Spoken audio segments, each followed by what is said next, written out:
How's it going, everyone? I'm Adam Molina. Earlier this year, Trinity Audio smashed their Kickstarter goal and brought 3 new pairs of in-ears to market.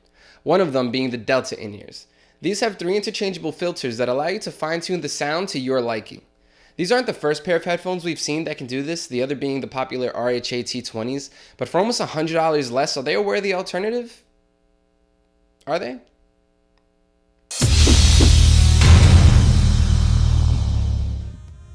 In the box, you'll get a handy hardshell carrying case, the headphones, a slew of ear tips, a clip, a 90-degree adapter, and the information booklet. You also get a small metallic tube. At first I was confused as to what the tube was, but opening it forced me to say, well, duh, when the 2 filters fell out. More on these later. Okay, confession time. I'm terrible with earbuds.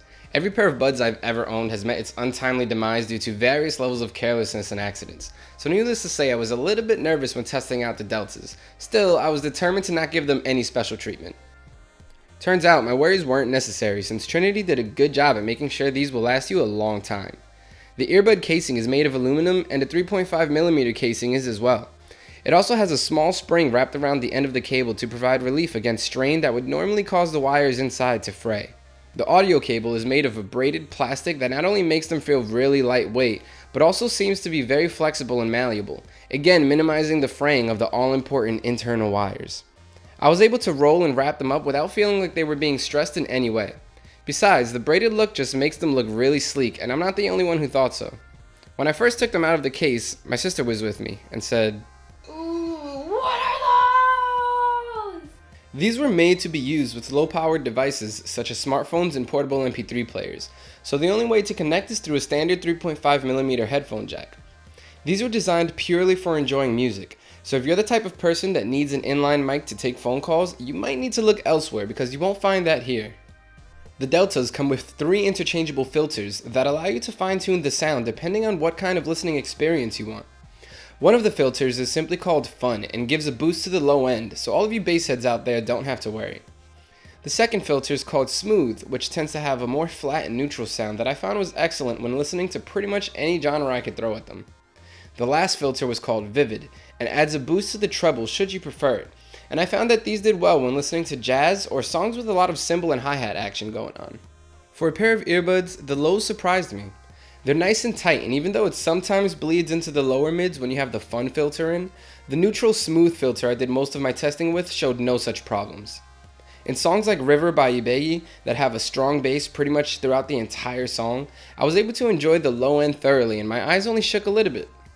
It's worth clarifying again that this was done with the Smooth, more neutral filter. If you have the Fun filter that ups the bass, you'll definitely be expecting your eyes to shake a little bit more, but you'll probably like it anyway.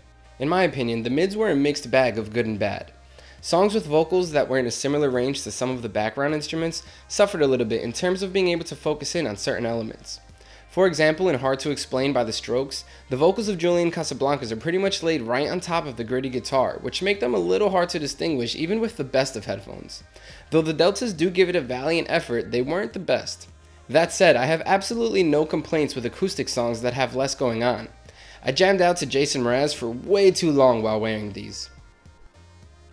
It could be that these in-ears just get pretty damn loud, so much so that I had to keep the volume at only about 75%, but the highs did seem to get a little harsh. It wasn't enough to be a nuisance or even noticeable at low volume, but once you up the volume it quickly becomes apparent. In Shooting Stars by Bag Raiders, it's almost impossible to enjoy the whole song on max volume because of the high synths, and I had to lower the volume in order to comfortably listen to the song. That said, this isn't a problem at all as long as you're smart about it and don't blast your ears off. In the end, Trinity Audio definitely impressed me with the Deltas. Though they might not sound as good as the T20s in some aspects, for $100 less they delivered on high quality sound for a lower price. The Kickstarter supporters will find these a steal at the discounted price they got it for while in the fundraising stage, and even if you have to pay full retail price for these, we doubt you'll be disappointed. We're giving the Delta earbuds by Trinity Audio an 8.9 out of 10. That's about it for this one. If you want to know more, check out the full written review over at SoundGuys.com. While you're here, give us a thumbs up, let us know we're doing a good job. Also, subscribe to our YouTube channel if you haven't already, and sign up to our newsletter where every month we give away a cool new audio product, and this month, that could be you. Links to both in the description down that way. I'm Adam Molina. I'll see you later. Ooh, some hipster cleanse thing. Ugh.